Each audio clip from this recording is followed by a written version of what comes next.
The fluorescent lights hummed overhead as Natalie Hayes clocked out at 6:51 p.m., her badge sliding through the reader with a soft beep that felt like a period at the end of a sentence. 3 years. 1,095 shifts. 37,000 trauma cases witnessed, catalogued, absorbed into muscle memory that her personnel file would never acknowledge. She didn't tremble as she returned her badge to the night supervisor. She didn't cry in the corridor.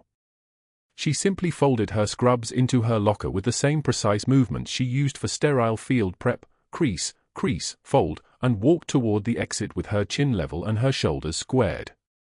The sting was there, sharp and chemical like the antiseptic that lived in her clothes, but pain was data.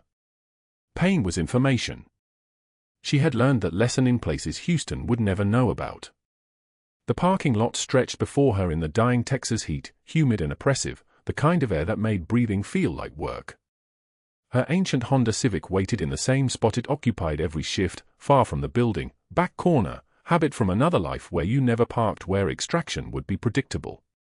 The bag on her shoulder held exactly what she'd brought 4 hours ago: a water bottle, a pharmacy receipt, a phone that barely held a charge. The medical gear stayed in the trauma bay where it had lived, where it would continue to live without her. She was nobody now. Just Natalie. Just a nurse. The thought should have felt like rest. It felt like erasure. 3 years ago, she had arrived at Sacred Heart with hands that still trembled in the wrong light. The shrapnel from Bagram had taken her left shoulder, had taken her clearance, had taken the 75th Ranger Regiment and everything that came with it. The Army surgeons had given her 6 months of rehab and a medical discharge marked service-connected disability. She had given herself 3 years to learn how to hold a stethoscope without remembering how to hold other things. She had dressed her shoulder wound in the VA clinic on Mondays, had run through trauma protocols on Tuesdays through Sundays, had rebuilt herself one patient at a time in a place where nobody asked what the scar tissue really meant. The nurses on her floor had welcomed her with the casual indifference reserved for mid-career transfers. The residents had ignored her. The attendings had treated her like a scheduling algorithm with a pulse. She had been invisible. Invisibility was the only thing that had kept her breathing. Then Colonel Marcus Webb had arrived on a Thursday morning, and everything had calcified in her chest. He came through the emergency bay doors like he always came through doors, with a kind of gravitational pull that made people turn without understanding why. 62 years old, broad-shouldered, the kind of silver-haired presence that made residents snap straighter even in civilian scrubs. The intake paperwork labeled him as vehicle accident, blunt force trauma, pre-existing chest injuries. Natalie had been pulling lab results when he passed her station, and something in her hindbrain had gone absolutely still. She had studied his face for exactly 1 second before turning back to her monitor.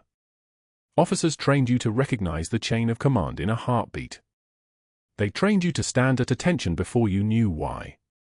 She had managed exactly 1 heartbeat before the recognition would have shown on her face, and she had turned away first. He'd been assigned to room 7. Dr. Ashford had taken his case. Natalie had continued her rounds with her shoulders level and her breathing controlled, the way you moved through a minefield when you couldn't remember where the detonators were buried.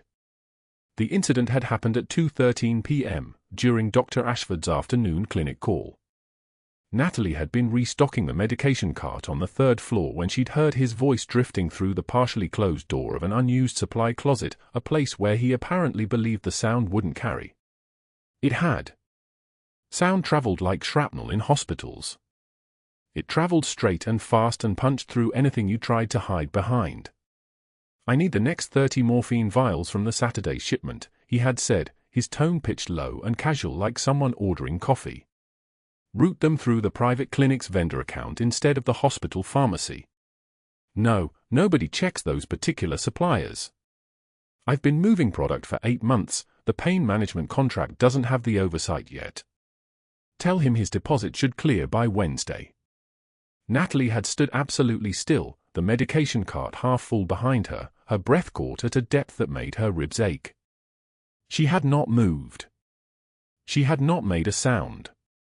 She had counted backward from 10 in a language she'd promised herself she'd forgotten, and when she'd reached 0, she had continued restocking the cart with hands that remembered how to function even when everything else wanted to break apart. She had not told anyone what she'd heard. She had not reported it.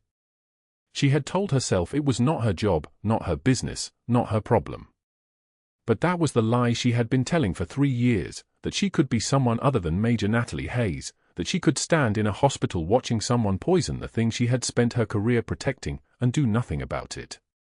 And then, on Tuesday of that same week, she had seen the text message on her personal phone, the one she kept in her locker because regulation said she shouldn't have it at all. Her son David, whose name on her emergency contact paperwork listed brother as his relationship to her, a lie they had constructed so carefully that the hospital wouldn't ask questions about his visits. David, who had taken her last name and her secrets to the military police academy and never asked her what she was running from. The text had contained exactly 9 words: "Mom, the colonel says he's in your hands." She had stared at the message for 43 seconds. David had never called her during shifts. David never referenced Colonel Webb outside of the most formal contexts. David, who had inherited her tactical mind and her jaw and apparently her capacity to know exactly which words would penetrate armor, had just told her without saying it that Marcus Webb was the man who had recommended him for the unit. The unit.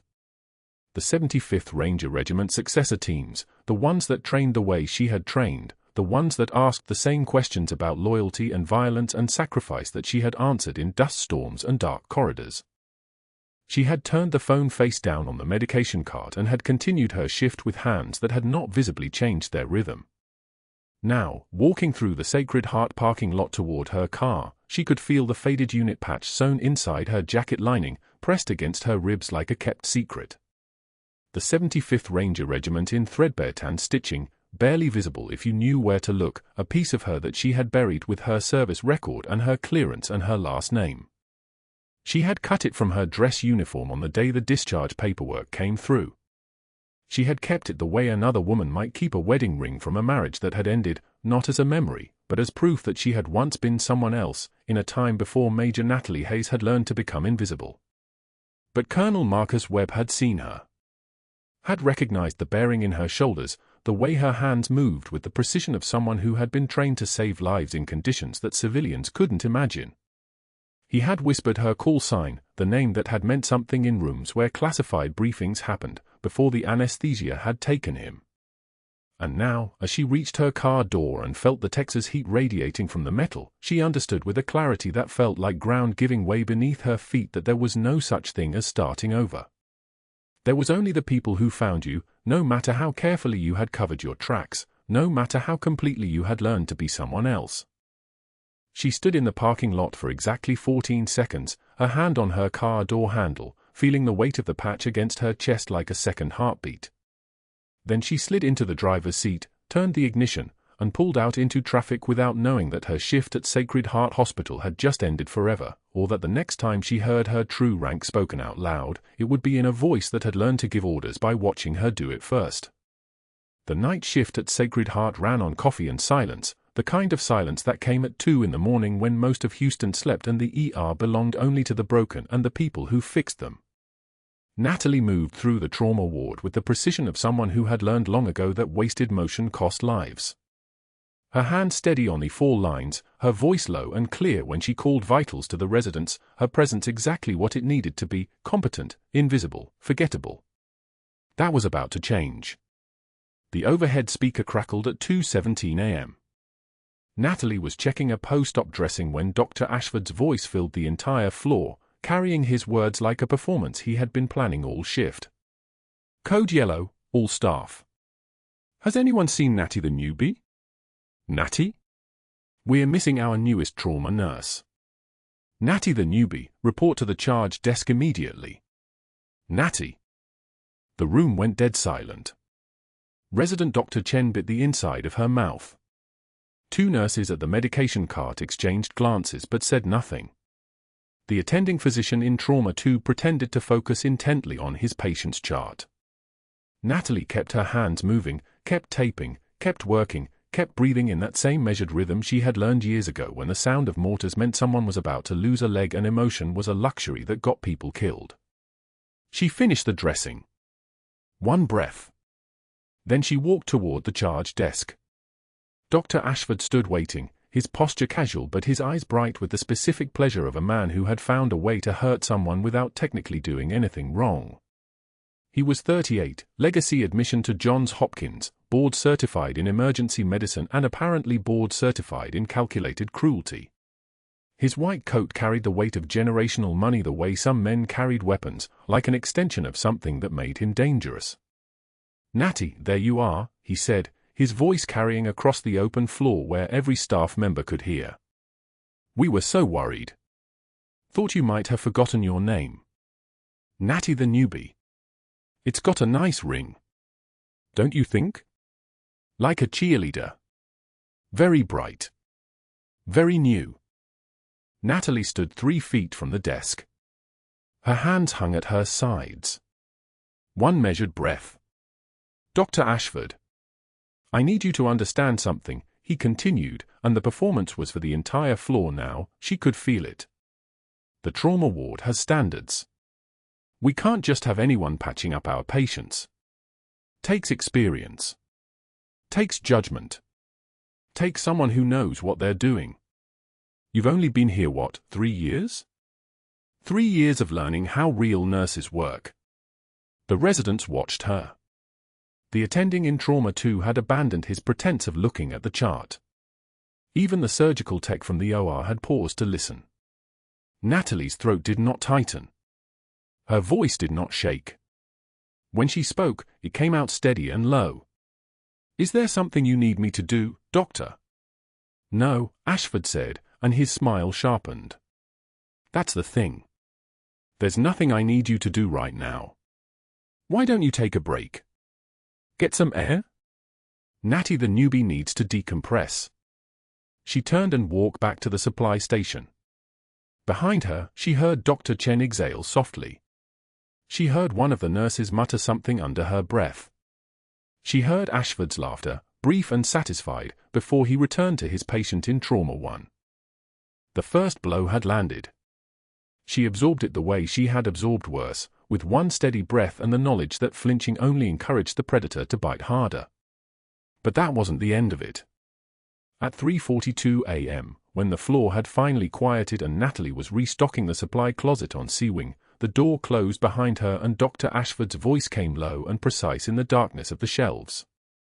"We need to talk about what you heard," he said. His tone had shifted. No more performance, no more audience. This was the real conversation, the one that mattered. On the phone. In the hallway. 2 days ago. Natalie continued arranging the bandage rolls on the shelf. Sterile technique. Organized.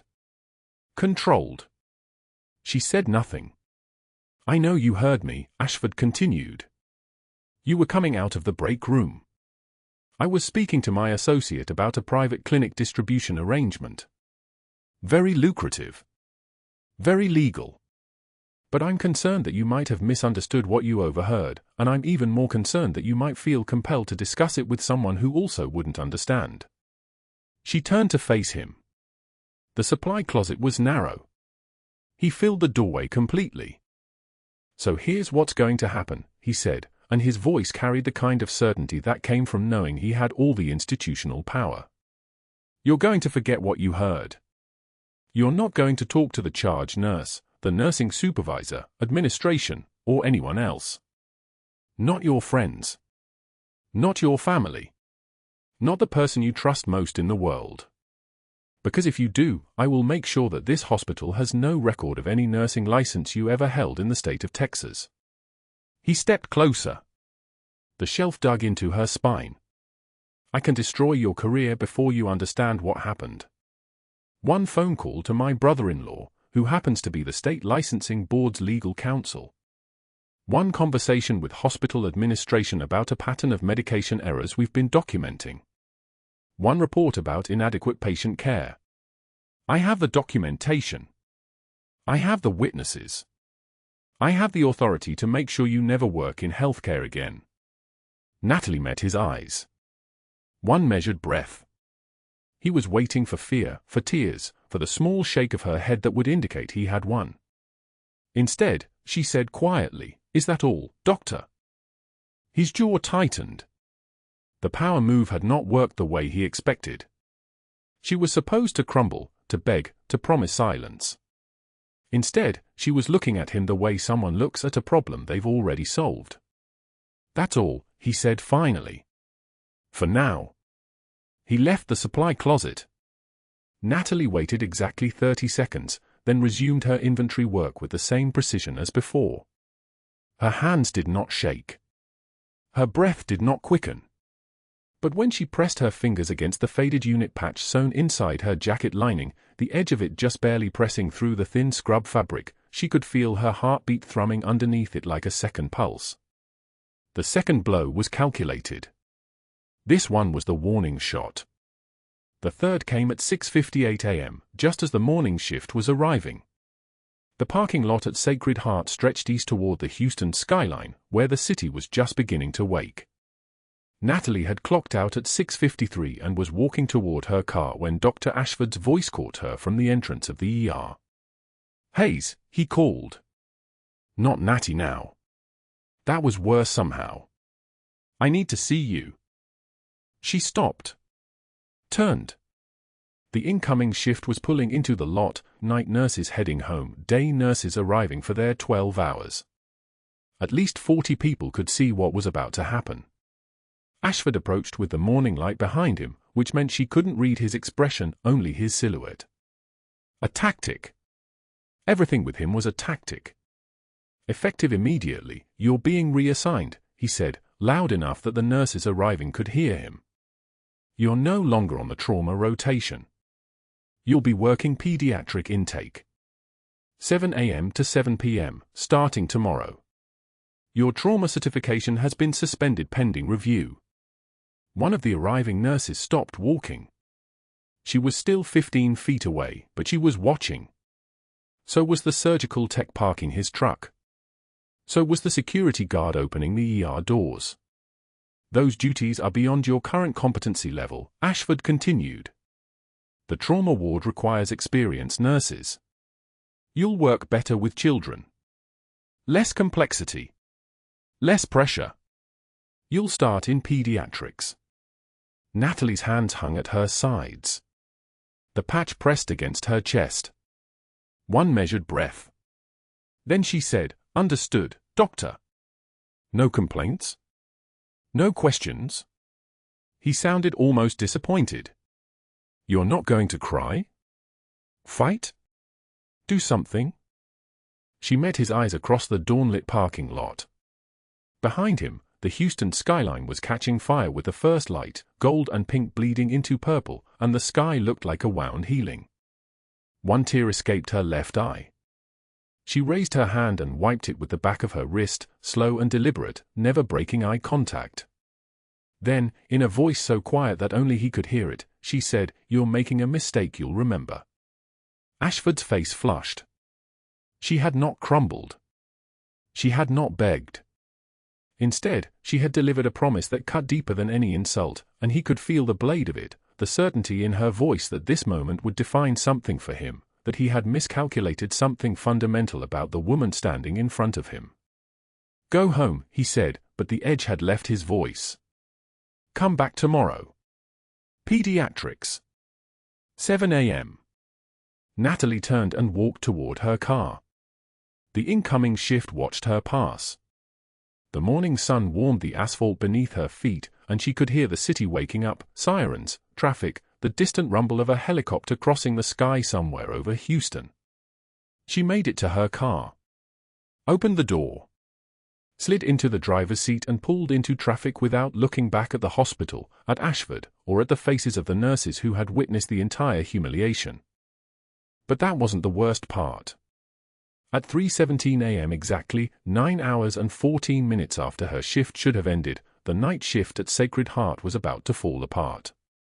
Colonel Marcus Webb came through the trauma doors conscious but deteriorating, his breathing shallow, his eyes that color of faded blue that military men got when they had spent too many years looking at horizons that wanted to kill them.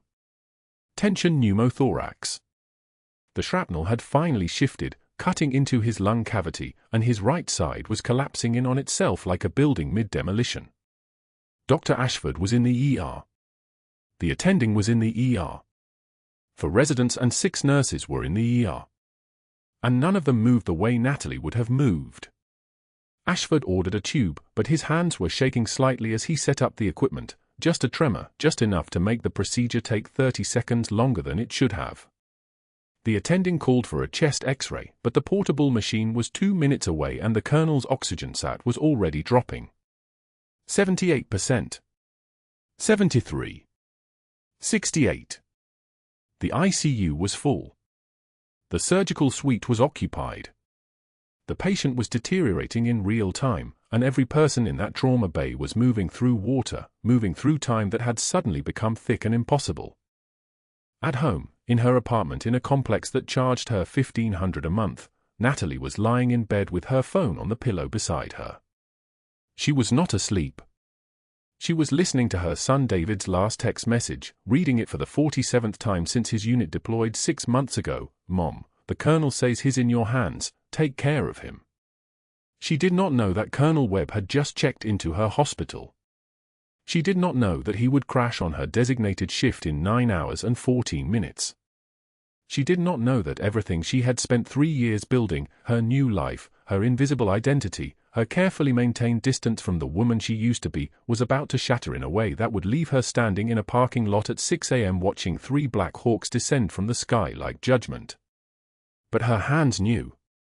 Even in sleep, even in the darkness of her apartment with the faded unit patch pressing against her ribs like a heartbeat she could not suppress, her hands remembered what they had been trained to do.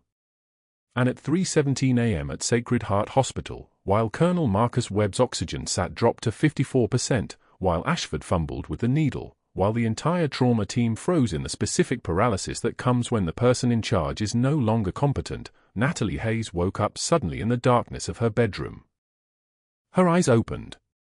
Her hands were already moving. The cardiac monitor showed the first warning sign at 2:43 p.m., a subtle dip in Colonel Webb's oxygen saturation that most nurses would have missed during a routine post-op check. Natalie caught it because her hands had spent 18 months in a combat surgical tent where missing subtle signs meant body bags. She was supposed to be finishing her final shift in pediatric intake, processing discharge paperwork for a 6-year-old with croup, when the overhead system crackled. Dr. Webb to Trauma Bay 2. Code Blue. Repeat, Code Blue, Trauma Bay 2. Not the Colonel's real name over the intercom, protocol, but she knew exactly who they were calling for. The moment her eyes lifted from the clipboard, muscle memory began its ancient work, reminding her body what her civilian life had tried to suppress. She didn't run. Running looked panicked. Instead she moved with the kind of efficiency that came from understanding chaos as a language she'd learned to speak fluently. The pediatric ward dissolved behind her as she crossed into the trauma corridor, the fluorescent lights overhead bleeding into that familiar wash of white that never quite felt like a hospital. It felt like Bagram, like every critical moment that had cost her a piece of herself. Trauma Bay 2 was controlled chaos when she arrived, resident swarming, an attending barking orders, a ventilator already running, but something was profoundly wrong in the way they moved. No cohesion. No rhythm. The textbook panic of doctors trained in anatomy but not in crisis, not in the kind of pressure that arrived with rotor blades and IED shrapnel. Colonel Webb lay on the trauma table with the pressure dressing already failing on his left chest wall, his pre-existing pneumothorax from the shrapnel injury that had also caught Natalie 18 months ago, a shared geography of violence that meant she understood the physics of his injury the way these Houston trauma attendings simply could not. His oxygen saturation had fallen to 68. The ventilator was pushing air, but it was building pressure in a collapsed lung without anywhere to escape. Tension pneumothorax. Not a slow death. A catastrophic one. His blood pressure was climbing, a sign of the chest filling with air, compressing his heart toward cardiac arrest. 30 seconds from now, his heart would arrest. 2 minutes from now, he would be dead. The residents didn't recognize the timeline. They were still calling for more imaging, more time. Natalie stepped into the bay without asking permission. Her voice had changed, no longer the quiet, deferential pitch she'd perfected for 3 years of humiliation. When she spoke, it came from the diaphragm, from the place where she'd once commanded a medical team under fire. Everyone stepped back. Now. It wasn't a request. It was a command, the kind delivered with the kind of absolute certainty that made even the residents freeze. A 14-gauge angiocath needle was already in her hand, sourced from the emergency cart in a movement so smooth it looked like magic to the people watching. She'd grabbed it without thinking, the way muscle memory operated when the conscious mind finally surrendered to what the body already knew. I need an MRE from the break room. Now. Someone get me a tear. One of the interns moved. He was back 30 seconds later with a flameless ration heater still in its packaging, and without breaking focus on the colonel's chest wall, Natalie stripped the plastic seal open, tore it with her teeth, the bitter taste of military-grade polymer coating her tongue, and held the packaging flat. Hold this steady. The entire time. She located the second intercostal space, mid-clavicular line, on the colonel's left chest. The skin was already clammy with the sweat of a body fighting for oxygenation. She didn't hesitate. The needle went in perpendicular to the ribs, a movement she'd performed in a combat surgical tent with nothing but a headlamp and prayer, the pneumatic hiss of air escaping immediately, the pressure inside the chest releasing like a valve opening. The needle was out, and she was sealing the entry point with the MRE packaging, taping it down with medical tape one of the residents was now handing her with trembling fingers. The cardiac monitor began its climb. O2 saturation rising. 68 to 71. 75, 79. The colonel's blood pressure dropping now as his heart had room to function, as oxygen was actually reaching his tissues instead of being trapped behind a sealed pneumothorax. 82, 85. 88. The monitor beeped its steady reassurance, and the room that had been chaos 5 seconds earlier was now watching a pediatric intake nurse perform a procedure that should have required an attending surgeon with a chest tube setup and an operating room. Natalie didn't look at any of them. She was checking for other injuries, assessing pupillary response, running through a triage protocol that the residents recognized as something from their military medical manuals, the kind of assessment that suggested the person performing it had done this before. Many times. 91, stable at 92. Get him to OR. Her voice was level, matter-of-fact, the voice of someone accustomed to being obeyed. He needs a thoracostomy for definitive management, and he needs it in the next 6 minutes. Move. The residents were already moving, rolling the stretcher, disconnecting monitors with practice speed. Natalie stepped back from the trauma table, and for just one moment, as her hands fell away from the colonel's chest, her eyes met his. He was conscious, barely, still semi-sedated from the admission medications, but conscious enough to recognize something in her face that made his lips move. One word barely audible above the ventilator hiss, "Guardian." The breath caught in her chest, a betrayal of the composure she'd maintained for 3 years while Dr. Ashford ground his heel into her career. Guardian. Her call sign. The one she'd left buried in background dust alongside the part of herself that had worn the uniform. She didn't respond. Couldn't respond. Not here, not with residents staring at her now with a confusion that was starting to shift into something darker, curiosity about who she actually was and where that particular combination of authority and medical expertise had originated. The stretcher rolled out toward OR, and Natalie was left standing in Trauma Bay 2 with the fluorescent lights humming their mechanical song and the cardiac monitor displaying a stable rhythm that no one in the room understood she had just orchestrated. One of the interns was still staring at her. The attending had already disappeared after the stretcher, following the colonel upstairs. That was. The intern started, his voice uncertain, reaching for language that didn't quite fit. Where did you learn to do that? She didn't answer.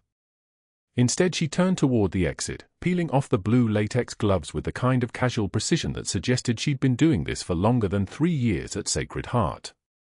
Get me a report on his O2 saturation in 20 minutes. It wasn't a request. The intern nodded, already reaching for the phone, already understanding without being told that whatever hierarchical structure they'd assumed, nurse below resident, intake below attending, had just been exposed as fiction. Natalie walked out of the trauma bay and into the corridor where the normal hospital sound seemed suddenly very far away, the wheeze of ventilators, the beeping of monitors, the distant call bell that no one was answering because everyone was staring at the door she'd just walked through, wondering who she actually was. In the break room 5 minutes later, she stood with her hands on the counter, staring at the dark coffee that someone had abandoned that morning. Her hands were steady. That was the problem. They should have been shaking. Her hands should have given away what her voice hadn't, that she'd just performed a procedure under pressure that had taken her back to a place she'd spent 18 months trying to leave behind. Instead, her hands were steady as a surgical laser, the trembling held so deep in her chest that only she could feel it, and she understood with absolute clarity that she'd just crossed a threshold from which there was no return. Dr. Ashford had pushed her into a corner for the last time. The patient she'd just saved recognized her. And somewhere upstairs in an operating room, Colonel Webb was being prepped for a definitive procedure by surgeons who would want to know exactly who had performed that field stabilization with an MRE and a needle. The door to the break room opened. Dr. Ashford stood in the frame, his face a composition of something between fury and calculation.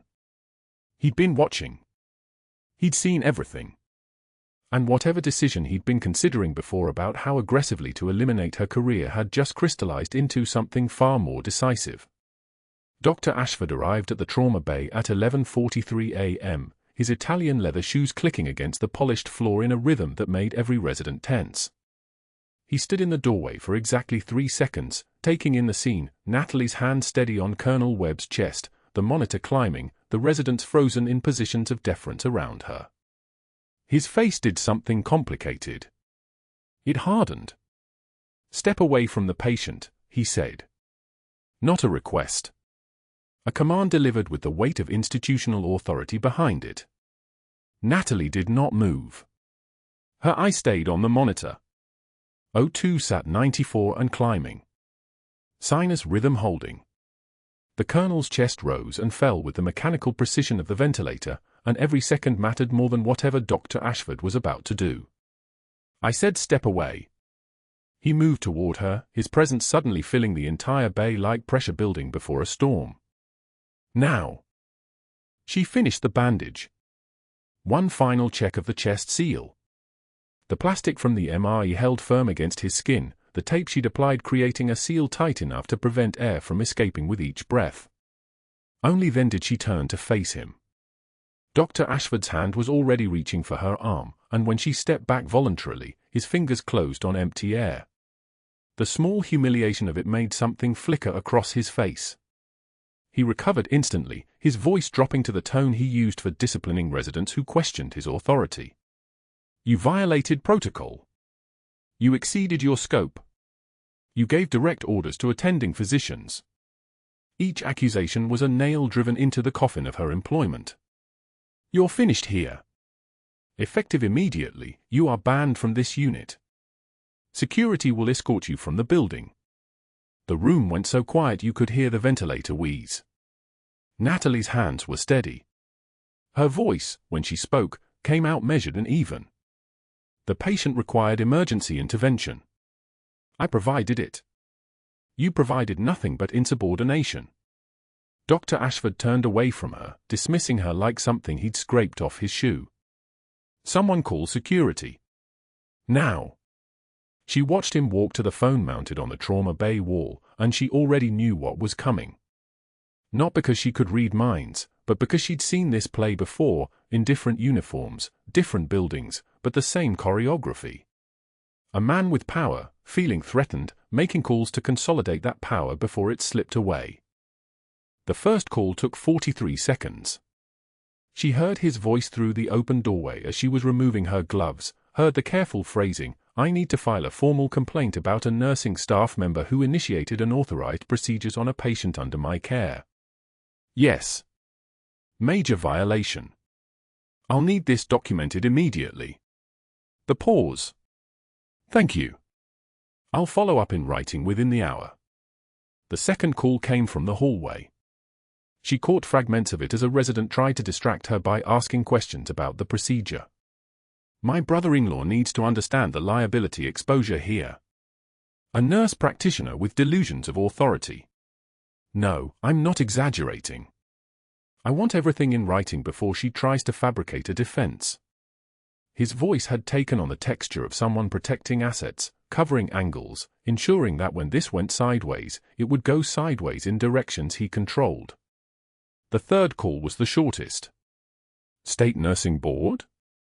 Yes, I need to report a serious incident of scope creep and potential patient endangerment. The nurse's name is Natalie Hayes. No, I have documentation. Yes, I'll hold. Natalie finished removing her gloves and placed them in the biohazard bin with the same care she would have used for any other task. The room smelled like antiseptic and ozone, and the metallic copper of blood, smells that usually meant she'd done something right.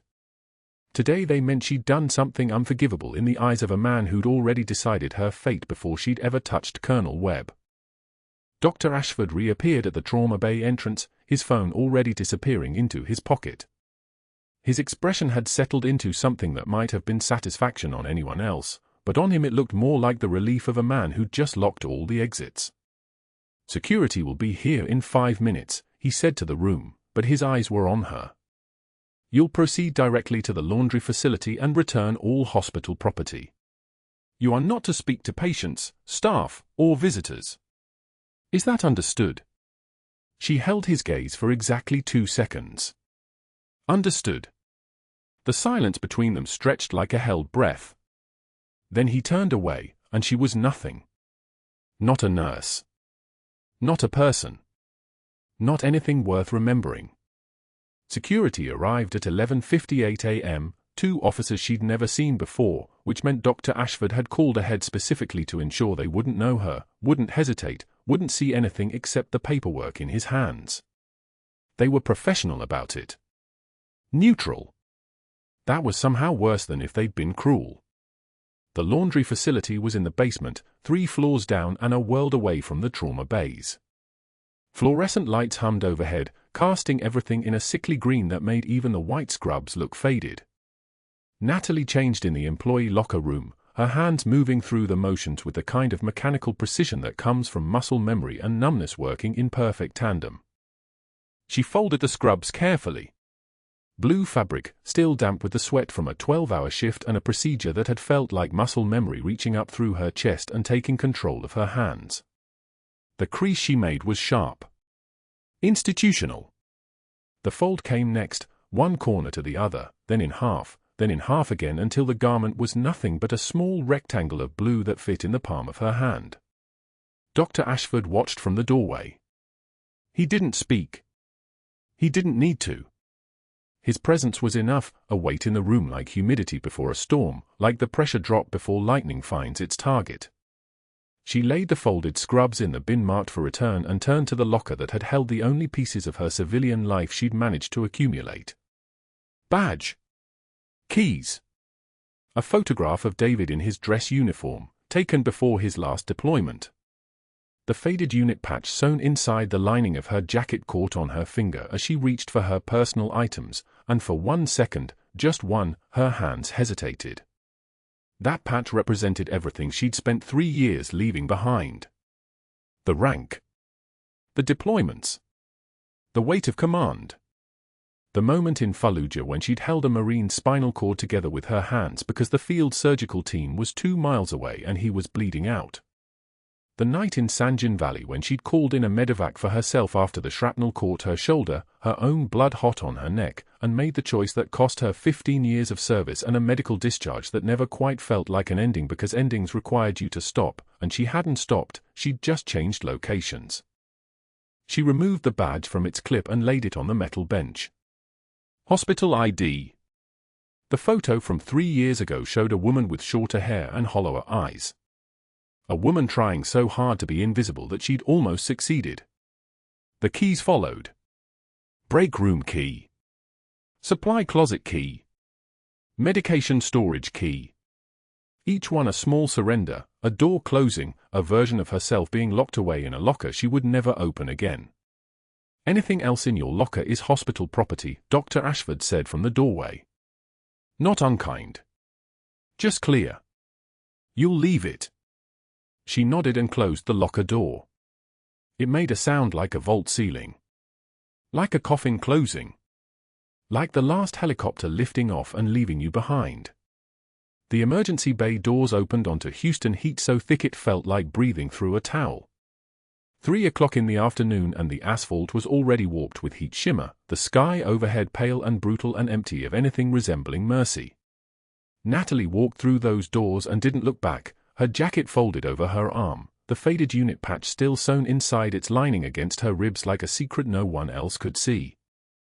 Her phone buzzed at 3:07 p.m. Mortgage reminder. $2,847 due by the 15th.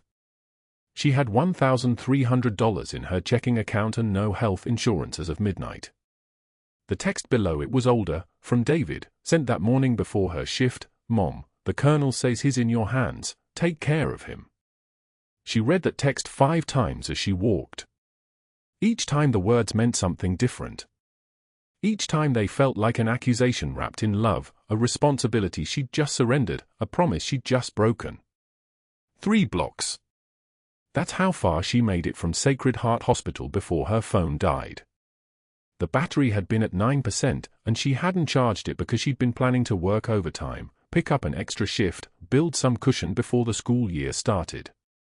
Now the screen went black and she was alone with the Houston heat and the weight of her jacket and the taste of failure so vivid she could almost spit it out. She was sitting at a bus stop on Washington Avenue, the shelter's metal frame radiating heat like an oven, when the sound started. At first she thought it was a delivery drone or maybe a news helicopter doing traffic reports. Then it got louder. Then it got so loud the metal shelter began to vibrate under her hands. She looked up.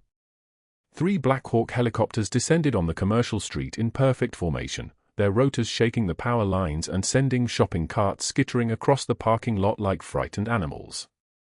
The sound was so loud it stopped traffic, froze pedestrians mid-stride, made dogs howl from 3 blocks away. Natalie stood up without knowing she was going to, her jacket falling to the ground, and watched as the lead helicopter's landing skids kissed the asphalt. Special Forces operators poured out in coordinated chaos, body armor, rifles, tactical vests, the controlled violence of men trained to move through fire with the precision of surgeons. But they weren't moving toward her. Not yet. They were establishing a perimeter, moving civilians back, creating a corridor. Then a voice cut through the rotor wash, Major Hayes, we need you now. She didn't move. She couldn't move. The title hung in the air between who she'd been 10 seconds ago and who she apparently still was, and the distance between those 2 versions of herself felt like a chasm that might swallow her whole. The team leader approached her with his hand raised, not in aggression but in something that looked almost like supplication. We've got a medical emergency. Colonel Webb is asking for you by name. By call sign. He says you're the only one who can stabilize him for transport. Her hand started moving before her mind caught up. Reaching for the medical pack. Gripping it. The weight of it settling into her palms like coming home to a place she'd promised herself she'd never return to.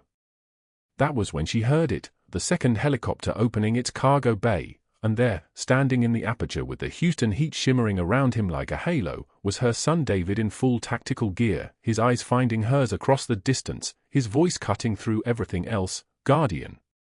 It's been too long. Guardian. Her call sign. The name they'd called her in Fallujah when she'd walked into a firefight to drag out a Marine. The name that had followed her through 3 tours and 17 citations and a medical discharge that was supposed to mean she got to be Natalie Hayes the nurse, just a regular woman starting over in Houston. But Guardians don't get to stop. And some wars follow you no matter how far you run. The rotor wash hit her first, a wall of air that knocked the breath from her lungs and scattered loose papers across the commercial street like snow. 3 UH-60M Black Hawks descended on Houston's South Main corridor, their shadows swallowing the afternoon light. Special Forces operators poured from the open doors, boots hitting asphalt in synchronized precision, calling coordinates that made the growing crowd step back in confusion. Radio static crackled through their headsets.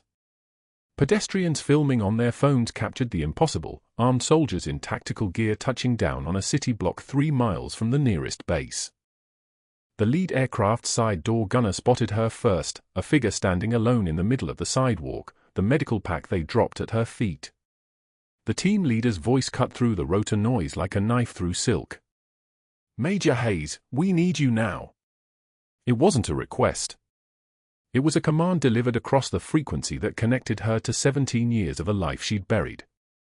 The word, her rank, spoken aloud in front of hundreds of witnesses, hung in the air like a detonation. Colonel Webb had whispered it before the sedation took him. Guardian. Her call sign. The only name that mattered in the dark. He'd said her name with the voice of a man who recognized her bones, who'd watched her work in the chaos of forward operating bases where the difference between living and dying was the steadiness of hands. That single word had traveled up chains of command Dr. Ashford never knew existed. From the SEAL team in Houston to the Joint Operations Center. From there to JSOC Task Force 121.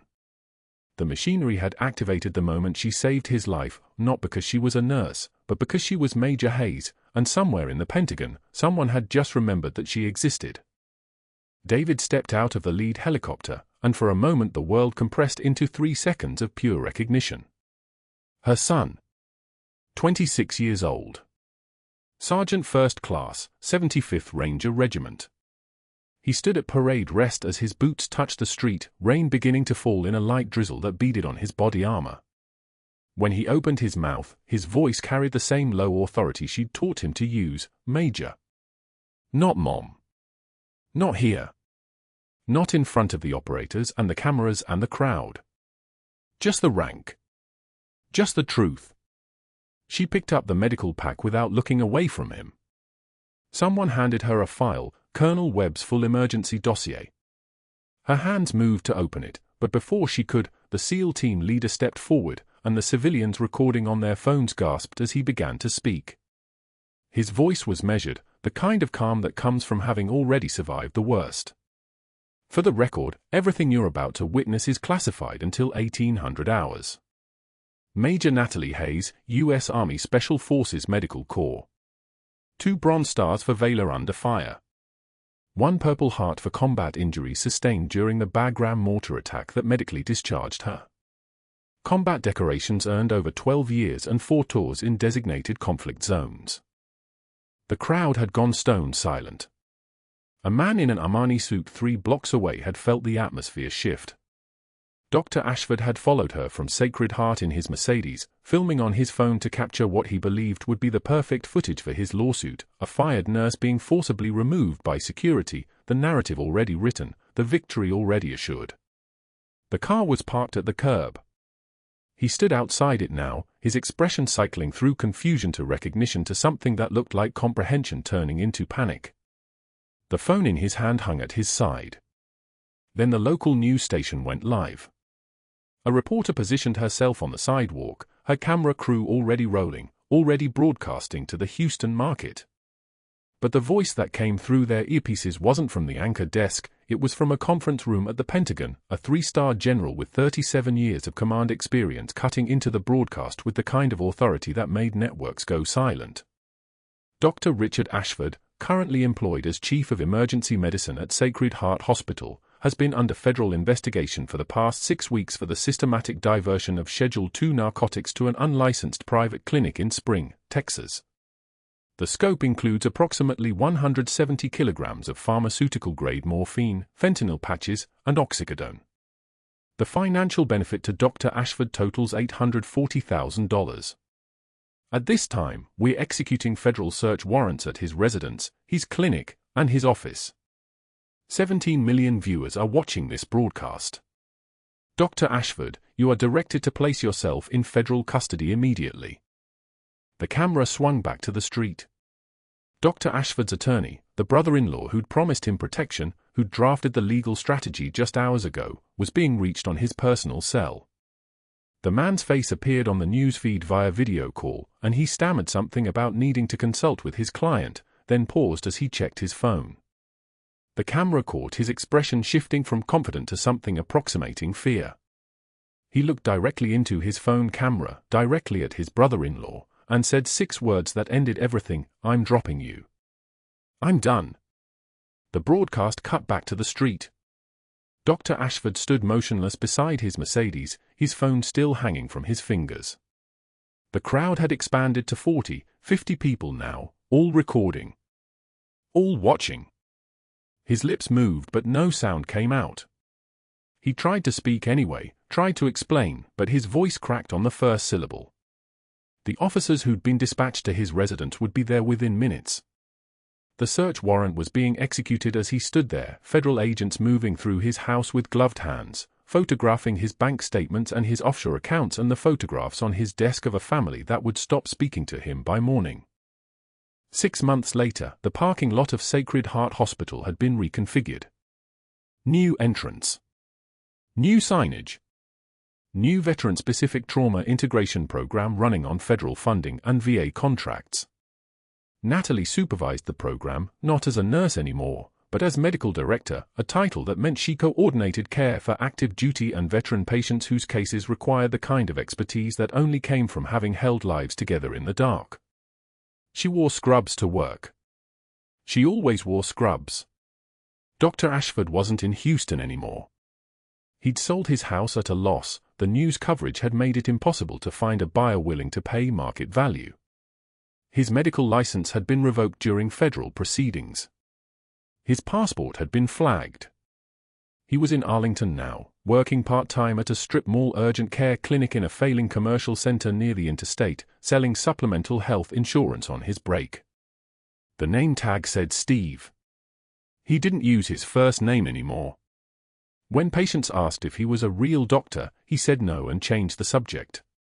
In Natalie's office at Sacred Heart, beside her desk, a frame held the unit patch she'd kept sewn inside her jacket lining for so long, the faded 75th Ranger Regiment insignia, the colors washed out by time and sweat and rain, now mounted under glass where everyone could see it. Where her patients could see it.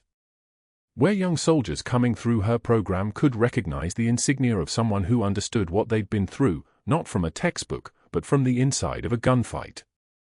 Her first veteran patient referral under the new program came through on a Tuesday morning, a 22-year-old Marine with a traumatic amputation and PTSD who'd been cycling through 3 different hospitals.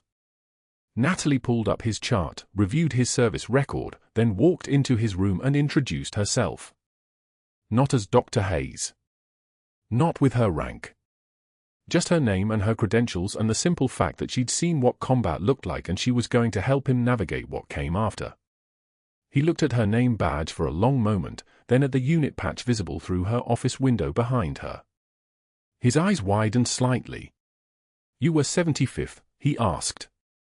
She nodded once and pulled up a chair. "Then you know what I need," he said. "Not sympathy. Not paperwork. Just someone who understands that some wars follow you." She smiled, thin and real. "Then we're going to get along fine." The rain started again outside, the kind of Houston rain that fell hard and fast and meant something was being washed clean. Natalie moved through the hospital corridor with the kind of purposeful stride that made residents step aside instinctively, like they recognized something in her bearing they didn't have names for yet. A nurse called out to her, "Major Hayes, we need you in Trauma 3, and she didn't pause. She just changed direction and moved toward the sound of crisis, toward the place where her hands remembered exactly what to do. The trembling wasn't fear. It was restraint. The force required to keep 17 years of classified experience channeled into the singular purpose of saving the next life that came through those doors. That was true class, what you did when the lights came back on, when everyone was watching, when the only thing left to prove was that you'd never stopped fighting for the people in front of you. Subscribe and hit that notification bell so you don't miss when we tell you more stories of hidden heroes and the cost of carrying secrets home. Comment below, have you ever judged someone only to find out you were completely wrong about who they really are?